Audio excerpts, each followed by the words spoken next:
Orleans has become a major southern hub for entertainment and nightlife. But when one famous hospitality brand tried to build big in the Big Easy, things became difficult and deadly. It's October 12th, 2019 in New Orleans, Louisiana. Workers are a year and a half into construction of a new 18-story Hard Rock hotel on Canal Street, not far from the French Quarter, famous for Mardi Gras. Nothing seems out of the ordinary until suddenly disaster strikes.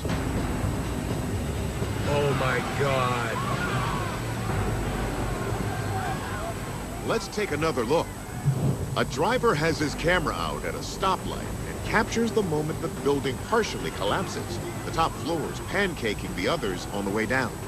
Debris crashes down from the roof, nearly crushing several fleeing workers. Meanwhile, streetcar passenger Fallon O'Brien captures the incident from a more dangerous angle. She's recording as the building collapses around her trolley. You couldn't see 100 to 200 feet in front of you. Everything was just gray and very apocalyptic. And people were covering their mouth and screaming and ducking and just running as fast as they could away from the site. Even after the smoke cleared, the threat didn't subside. There were these huge, cranes that were dangling so precariously over the building. It was a very dangerous situation. This disaster brings to mind another building collapse. In 1973, the Skyline Plaza apartment building in Northern Virginia fell down while under construction, killing 14 workers. A Bureau of Standards investigation concluded it happened because key supports under the floors were removed too soon. Tragically, the collapse of the Hard Rock killed 3 construction workers and injured more than a dozen others. It shut down part of Canal Street for more than a year. The question for investigators, how did this terrible accident happen? Local news outlets reported that important changes were made to this hotel during construction.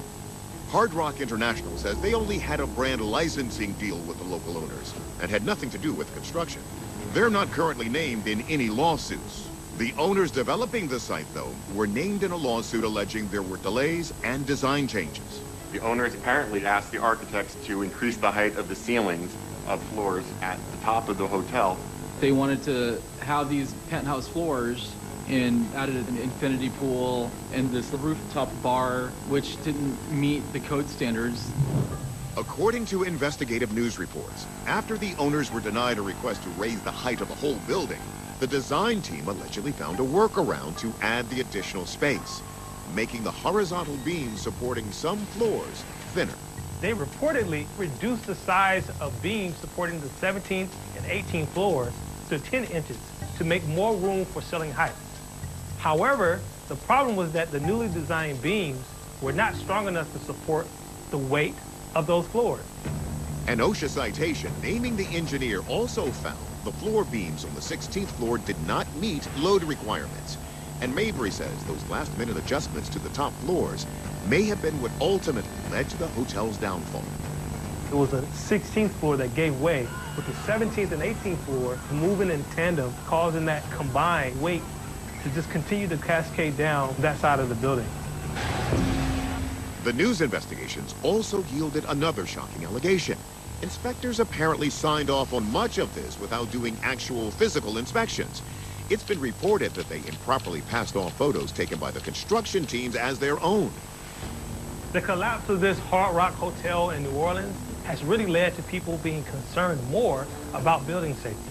It's torn the city apart to some degree. You know, there was a lot of pointing fingers and who was to blame. Oh my God.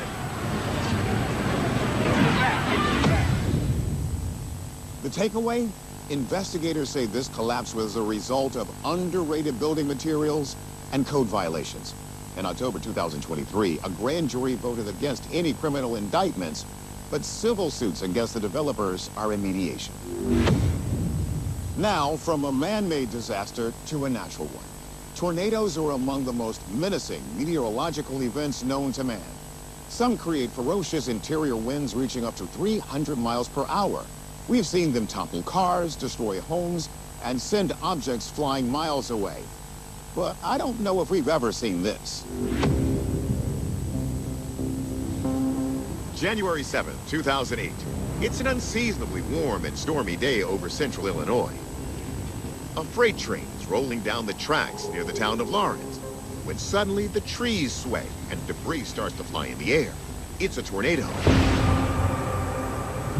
Then the train's black box camera captures this. Sparks shoot off the tracks as several other cars come toppling down. If that wasn't enough, one of the trailing cars carrying the explosive chemical ethylene oxide barrels toward the camera, eventually crashing and sending thousands of pounds of metal into the air. How much more damage will this tornado do? Stay with us.